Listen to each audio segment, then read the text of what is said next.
Hey folks, Grant over here at Local Cooling Farms. We're blending some raised bed mix today, so I just want to do a quick video. Our main ingredients that we use for the raised bed mix is pine bark, aged pine fines that have been composted and screened. We do buy that from a company who contracts with lumber mills to take care of all their bark after they debark all the pine trees. And then right here is the composted coffee grounds that we use to put in there. Those are the two bulk ingredients. And then we'll see. And then the biochar crab shell molasses mix, is those black strips that you're seeing there. That's what's in this bucket. This is what we did a video on the other day. We're out in the sunlight. You can see this a little bit better. So we're adding that right now. And then I had thrown in the worm castings already before I remembered that I wanted to video this.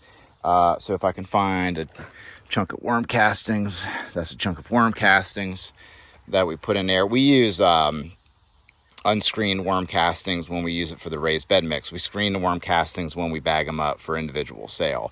So then we got the worm castings. So we're gonna blend all this stuff up together, and that's our raised bed mix.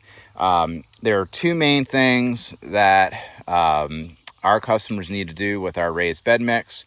One is mulch, top layer mulch. That could be pine needles, it could be oak leaves, magnolia leaves, hardwood mulch, whatever your preference is. Highly recommend you mulch it, because with that pine bark base, it does drain real well, which we need normally in Louisiana because of our high rainfall.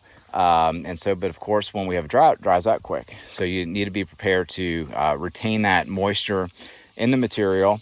And then side dress fertilize.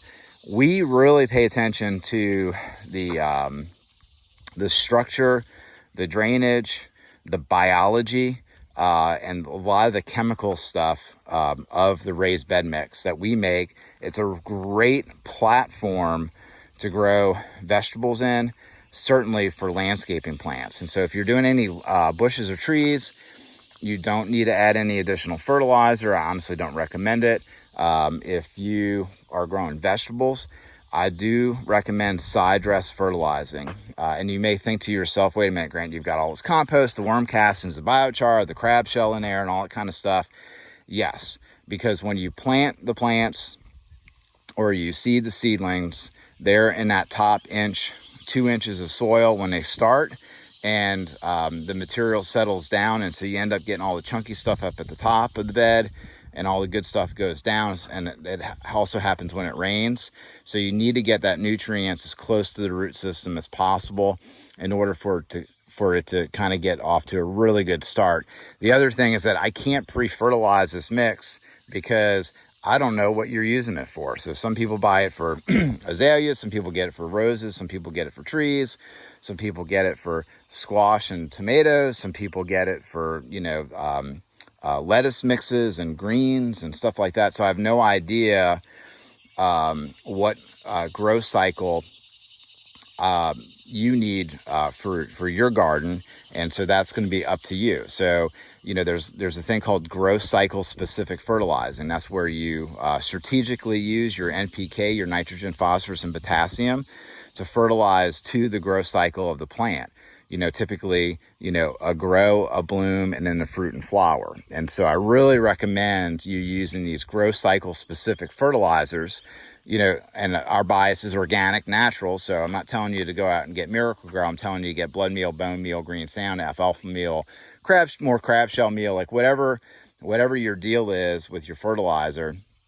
Highly recommend that you side dress fertilizer. So that's not our job, that's your job as the gardener. Our job is to create a great soil platform so that way you can do the final customization based upon what you're growing. And so of course, I am a horticulturalist. We have been doing this for 20 years. So of course we give tech support to our customers depending on what they're growing. We can just off the top of our head say, this is what we recommend that you do. blah, blah, blah, blah, blah. And then, so we're here to help you. But there's a thing that you need to do, and you need to, you do need to do the gardening part. And so we can help you with that though. If you have any questions or comments, reach out and, yep, subscribe to the channel. If you're interested, share the channel. We're going to be covering a lot of stuff. I'm really excited about the channel. We've gotten some good feedback, and just thanks for watching. Thanks for participating, and y'all have a good one.